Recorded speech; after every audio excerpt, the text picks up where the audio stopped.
আসসালামু আলাইকুম। কল্পনাস lifestyle blog থেকে আমি কল্পনা আপনাদের আরও একটি নতুন ভিডিওতে ওয়েলকাম করছি। কাছে দূরে যে যেখান থেকে আমার আজকের ভিডিওটি দেখছেন, আশা রাখছি আল্লাহর রহমতে সবাই ভালো আছেন, সুস্থ আছেন।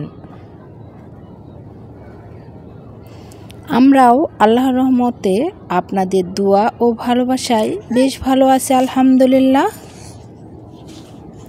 তো ছোট্ট একটি ভিডিও আপনাদের সাথে শেয়ার করব। এটি হচ্ছে রাতের বেলার ভিডিও। তো রাতের বেলা ভাবলাম একটা ভিডিও শ্যুট করে নেই, ছোট একটা ভিডিও। আর রাতের বেলা ঘুমানোর আগে আমি যে কাজগুলো করে থাকি সেই কাজগুলি আপনাদের সাথে শেয়ার করব। আসলে প্রত্যেকটা গৃহিণীদেরই কিন্তু একদম সকাল থেকে রাত পর্যন্ত বিরতিহীনভাবে কাজকর্ম থাকে। তো রাতে শোবার আগে যে কাজগুলো আমি করি তারই কিছু অংশ আপনাদের সাথে শেয়ার করছি। তো এখানে এই যে আমার মেয়ের টেবিলটা পরিষ্কার করে নিচ্ছি। ও পড়াশোনা শেষ করে এখন আরবি পড়তে গেছে। তো এখন এই সুযোগে টেবিলটা একটু ক্লিন করে নিচ্ছি। তো রামিসা কিন্তু মাশাআল্লাহ ওর নিজের কাজ নিজেই করে, ওর টেবিল অধিকাংশ সময় কিন্তু ও গুছিয়ে নেয়। তো মাঝে মাঝে আমি রাতের বেলা একটু গুছিয়ে দেই। তো জানি না বয়সটা কেমন হবে, আমি কিন্তু একটু দিনের বেলাতে বয়সটা দিচ্ছি। তো আশেপাশে প্রচুর শব্দ, বয়সে মনে হচ্ছে আশেপাশে শব্দগুলো যাচ্ছে। তো যাই হোক, এখানে টেবিলটা আমি ক্লিন করে নিচ্ছি। কিছুদিন আমার বয়স দেওয়াটা একটু এলোমেলোই হয়ে যাবে, কারণ আমার বাসায় আমার শ্বশুর শাশুড়ি আসছে।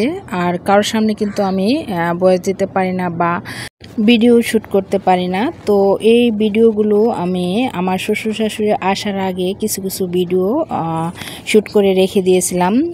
এগুলোই এখন মাঝে মাঝে আমি একটু শেয়ার করব, যেহেতু আমি শিডিউল অনুযায়ী ভিডিও আপলোড করি। তো ইউটিউবে আসলে রেগুলারিটি না থাকলে কিন্তু একদম রিচ কমে যায়। তার জন্য চেষ্টা করব ছোট ছোট কিছু ভিডিও আপনাদের সাথে শেয়ার করা। জানি না কতটুকু ভালো হবে। তো যাই হোক, মেয়ের টেবিলটা গুছিয়ে দিয়ে এখন আমি যে সারাদিনের শুকানো কাপড়গুলো আছে সেগুলো কিন্তু অমনি রেখে দিয়েছিলাম। তো রাতে শোবার আগেই কিন্তু এগুলো সুন্দর করে গুছিয়ে তারপর রেখে দেই। আর দেখেন আমার গোছানো কাপড়গুলো, আগের গোছানো কাপড়গুলো, আমার ঘরে যে একটা টুকটুকি আছে সেটা কি করেছে, সারা দিন এভাবে চলে। আমি যে রেগুলার ইউজ করার যে কাপড়গুলো এই রেকটাতে ভাঁজ করে রাখি। তো এই রেকে কাপড় ভাঁজ করে রাখলেই বাবু সারা দিন, যখন না করব তখন আরও বেশি হয়। তো কাপড় কিন্তু এখান থেকে নিয়ে শুধু নিচে ফেলে দেয়। জানি না এর সাথে কিসের এত আক্রোশ। তো যাই হোক, এখন আমি এই যে কাপড়গুলো সুন্দর করে ভাঁজ করে রাখছি। তো রাতটুকুই কিন্তু নিরাপদে থাকবে, সকালবেলা উঠেই আবার শুরু হয়ে যাবে। ভিডিওর এই পর্যায়ে আপনাদের কাছে ছোট্ট একটা রিকোয়েস্ট করে নিচ্ছি, প্লিজ ভিডিওতে একটি লাইক দিয়ে দিবেন।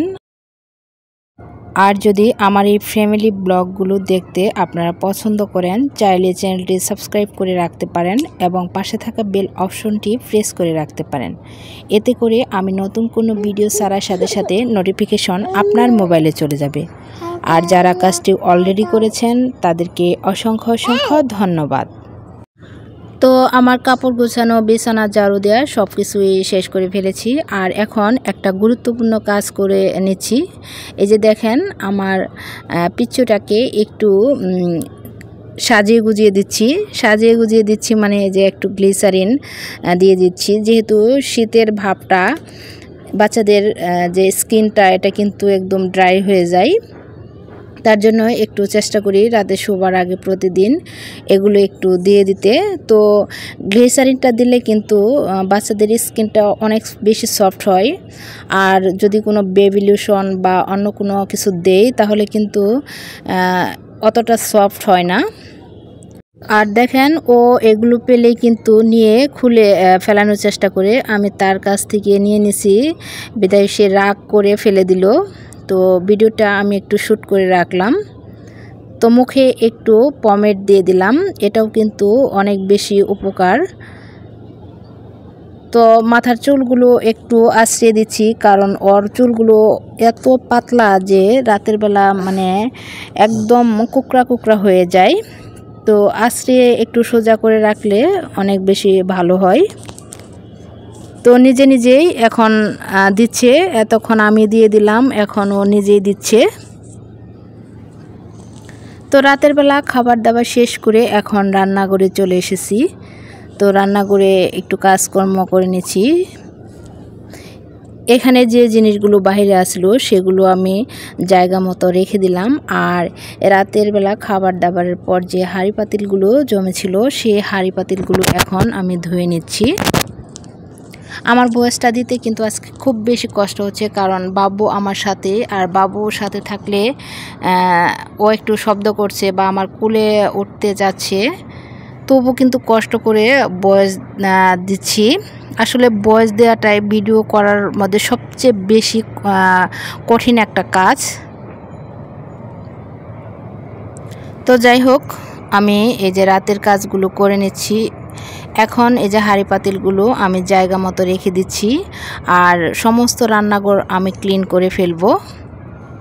তো চুলাটা এই চুলা যতই ঘষা মাজা করি না কেন, এর যে চেহারাটা এটা কোনোভাবেই পরিবর্তন হবে না। তো আমি একটু ফ্রি হয়ে, যখন একটু ফ্রি হব, যেহেতু বাসায় এখন মেহমান আসছে, তো যখন একটু ফ্রি টাইম হব তখন আমি চুলাটার একটা ব্যবস্থা করব। তো চুলার আশপাশটা আমি সুন্দর করে ক্লিন করে নিলাম। এখন সিন এরিয়াটা একটু ক্লিন করে নিচ্ছি।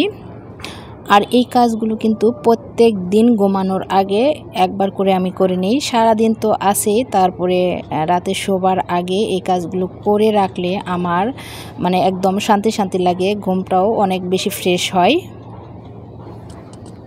আর সকালবেলা যখন আমি এই চকচকে জকজকে রান্না করে আসি রান্না করতে, তখন অনেক বেশি ভালো লাগে।